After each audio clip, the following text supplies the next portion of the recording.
I was a college student back then, just another kid from a quiet little town in Ohio. Life was simple: classes, friends, occasional late-night pizza runs.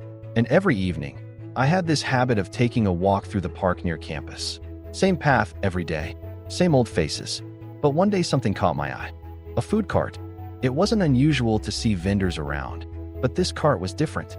It was small, nothing flashy, but it was clean, organized, and had a sign that read, "Reed's Real American Bites." And behind it stood a couple, middle-aged, cheerful, working in perfect sync. The man grilled, the woman took orders. They smiled with every customer, chatted with kids, and even cleaned up the nearby benches between breaks. And then it hit me. The man flipping burgers? That was Mr. Jonathan Reed. And that changed everything. See, Jonathan Reed was once the pride of our town, a self-made businessman.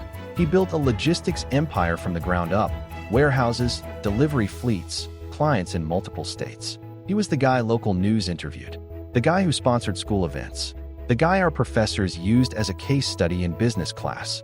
But suddenly, a few years back, he vanished. People whispered, bad investments. They said, he lost everything. Some said it was market crashes. Others said he was betrayed by partners. Either way, his fall was just as loud as his rise had been. And now here he was, wearing an apron, manning a grill in the local park, like nothing ever happened. It would have been easy to feel pity, but watching him and his wife, Linda, there was something else. They weren't hiding. They weren't bitter.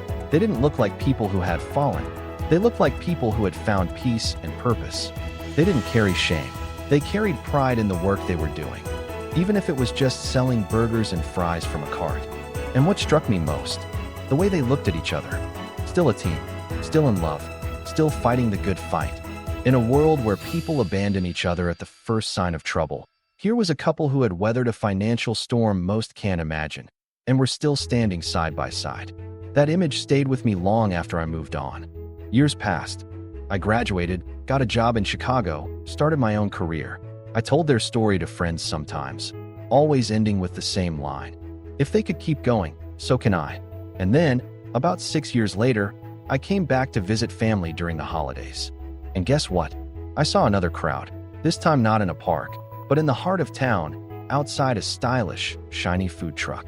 A full operation, uniformed staff, a long line of happy customers. And right there, standing tall, giving directions, laughing with her team, was Linda Reed. She looked so confident, so composed. Her presence felt powerful. She saw me and grinned. "Hey there, college kid. Long time no see." She remembered me. I laughed and asked her, "What happened? How did you go from that tiny cart in the park to all this?" She smiled and said, "One burger at a time." Later that evening, I sat down with Jonathan too, and I heard the full story. When everything had collapsed, investments, partnerships, finances, Jonathan had every reason to give up. He admitted he went through months of guilt, anger, and shame. But it was Linda who grounded him. She said, "We may have lost money, but we didn't lose ourselves."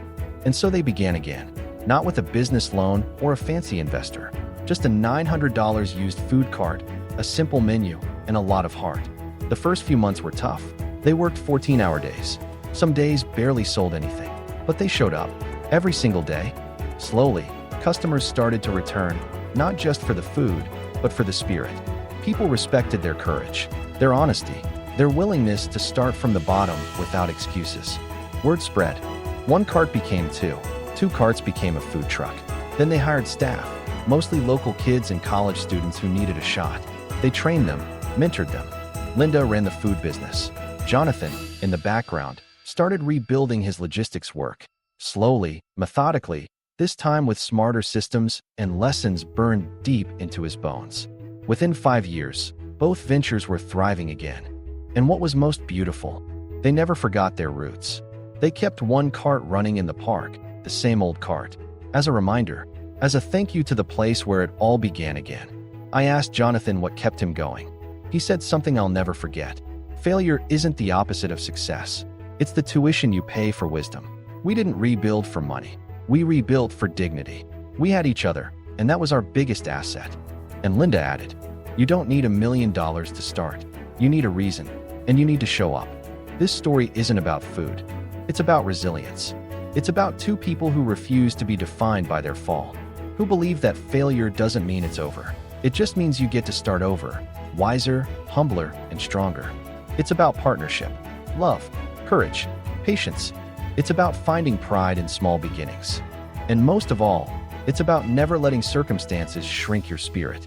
So if you're struggling, if your plans fell apart, if the world wrote you off, remember this: your comeback story is already in motion if you decide to turn the page. You don't need perfect conditions.